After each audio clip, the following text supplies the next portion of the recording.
Bismillah, Assalamualaikum warahmatullahi wabarakatuh. Selamat datang di kelas digital mata pelajaran Matematika Peminatan kelas 12 dalam semanti belajar dari rumah, sehat, cerdas, dan juara. Pada kesempatan ini, Ibu akan menyampaikan materi tentang distribusi peluang binomial, khususnya di konsep variabel acak dan distribusi peluang variabel acak diskrit. Jadi, untuk bab terakhir ini, distribusi peluang binomial, ada 4 yang perlu kita bahas. Yang pertama, konsep variabel acak dulu, baru distribusi peluang variabel acak diskrit, kemudian distribusi peluang kumulatif variabel acak diskrit, dan variabel acak binomial dan distribusi peluang binomial. Cuman pertemuan ini kita bahas 2 yang atas dulu, yaitu konsep variabel acak dan distribusi peluang variabel acak diskrit.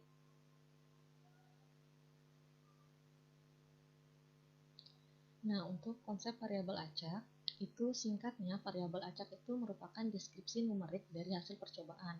Jadi ada percobaan, kita buat dulu dalam kata-kata, kemudian kita konversikan ke angka. Contohnya misalnya, sebuah uang logam dilempar 3 kali. Nah, terus kemungkinan yang terjadi atau ruang sampelnya yaitu berarti pertama muncul angka, kedua muncul angka, ketiga muncul angka juga, atau AAA. Atau pertama muncul angka, kedua muncul angka, ketiga muncul gambar. Atau Ibu tulis di sini AAG. Kemudian ada angka yang pertama, gambar yang kedua, terus angka yang ketiga. Seterusnya sampai sini kemungkinannya itu ada 8. Ada 8 kemungkinan. Nah, di sini misalnya X itu banyak sisi gambar yang muncul pada percobaan melempar sebuah uang logam sebanyak 3 kali. Maka kemungkinannya sisi gambar itu tidak muncul sama sekali, itu kalau pertama muncul angka, kedua muncul angka, ketiga muncul angka juga. Atau gambarnya cuma muncul sekali, atau di sini ditulis X sama dengan 1, itu kasusnya ketika pertama angka, kedua angka, ketiga gambar. Atau gambarnya di kedua, terus selain itu angka, atau gambarnya di pertama, terus setelah itu angka lagi. Nah, ada juga kasus ketika muncul gambar 2 kali. Itu ketika angka pertama, terus kemudian gambar. Atau gambar dulu, terus angka, terus gambar. Atau 2 kali muncul gambar, kemudian angka.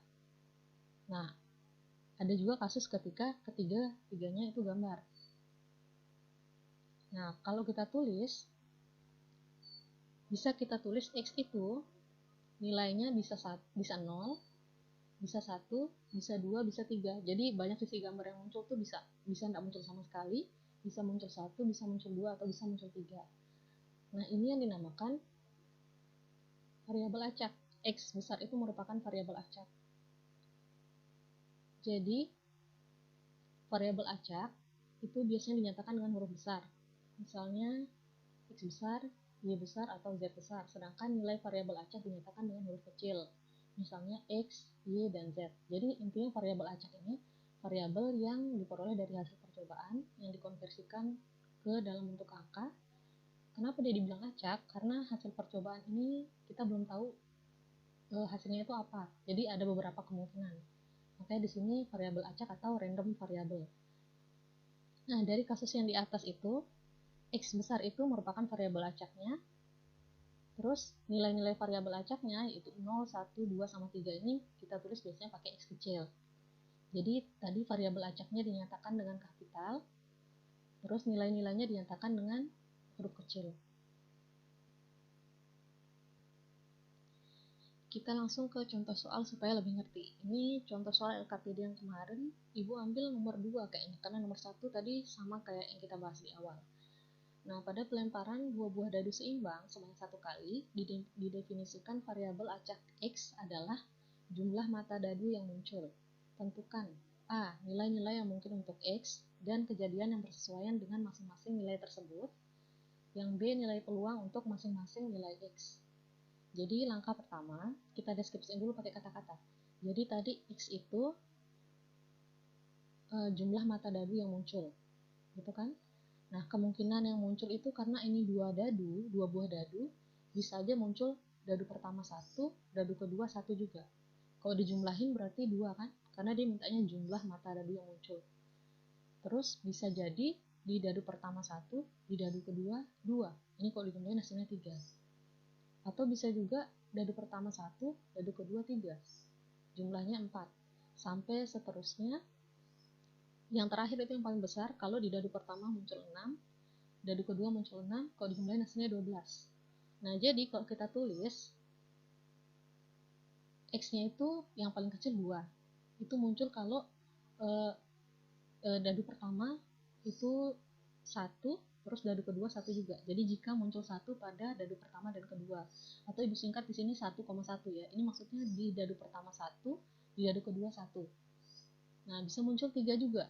Kalau di dadu pertama 1, di dadu kedua 2, dan kalau dadu pertamanya 2 dan dadu keduanya 1.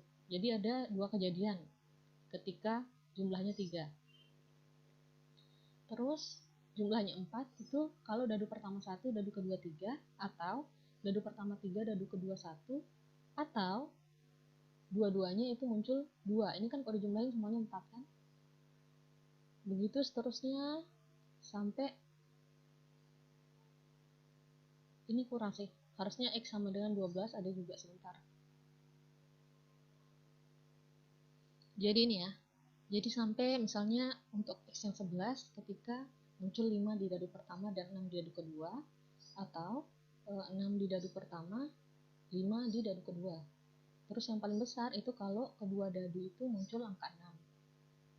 Nah, dari ini, ingat ya, kita buat kalimatnya dulu, terus kita lihat kejadian-kejadiannya. Ini ya, nilai-nilai yang mungkin untuk X itu berarti 2, 3, 4, sampai 12. Terus kejadian yang bersesuaian berarti ini, muncul 1 pada dadu pertama dan kedua, itu untuk nilai X sama dengan 2. Untuk X sama dengan 3, ini kejadiannya. Untuk X sama dengan 4, ini kejadiannya. Sampai X sama dengan 12 ketika kejadiannya muncul 6 di kedua muka dadu.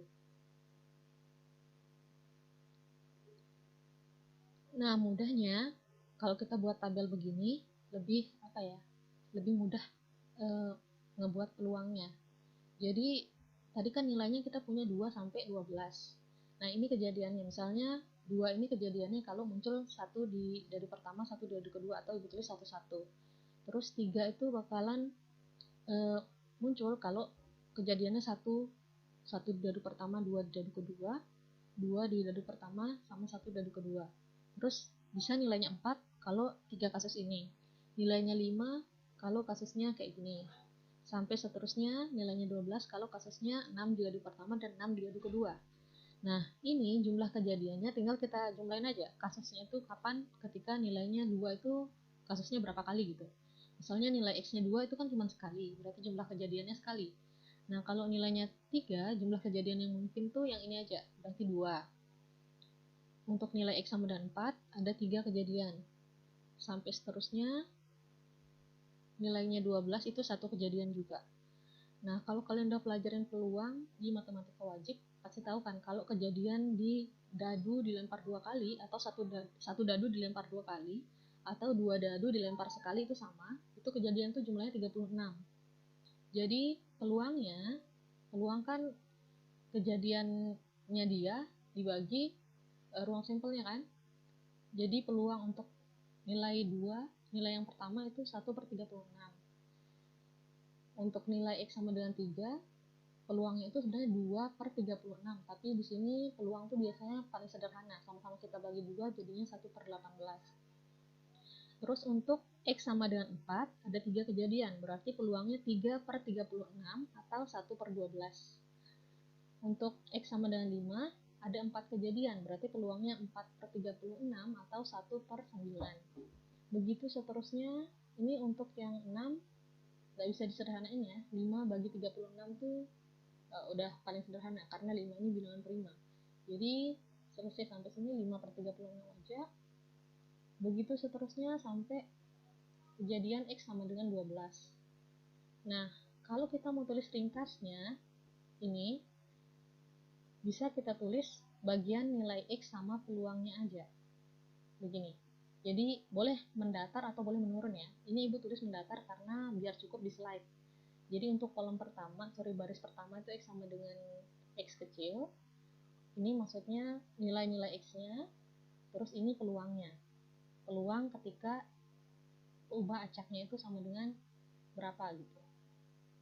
Nah, ketika nilai peubah acaknya gitu ya. Ketika nilai peubah acaknya 2, yaitu peluangnya 1/36 yang udah kita hitung tadi. Kita tulis semuanya sampai ketika nilainya 12 itu peluangnya 1/36. Nah, ini tabel ini itu yang dinamakan distribusi peluang variabel acak diskrit.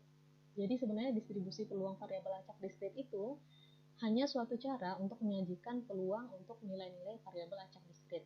Jadi distribusi peluang variabel acak diskrit itu nilai-nilai variabel acak diskritnya sama ada peluangnya. Nah, itu bisa kita tulis pakai 3 cara. Bisa pakai tabel kayak yang tadi, bisa pakai grafik, dan bisa pakai fungsi. Nah, karena Ibu nggak sempat buat grafik untuk contoh soal yang tadi, ini Ibu foto di buku untuk contoh soal yang pertama, yang tentang pelemparan uang logam sebanyak 3 kali. Jadi, kalau kita lihat tadi, nilai-nilai variabelnya 0, 1, 2, sama 3 kan? Terus, uang sampelnya untuk 3 buah mata tadi itu 8.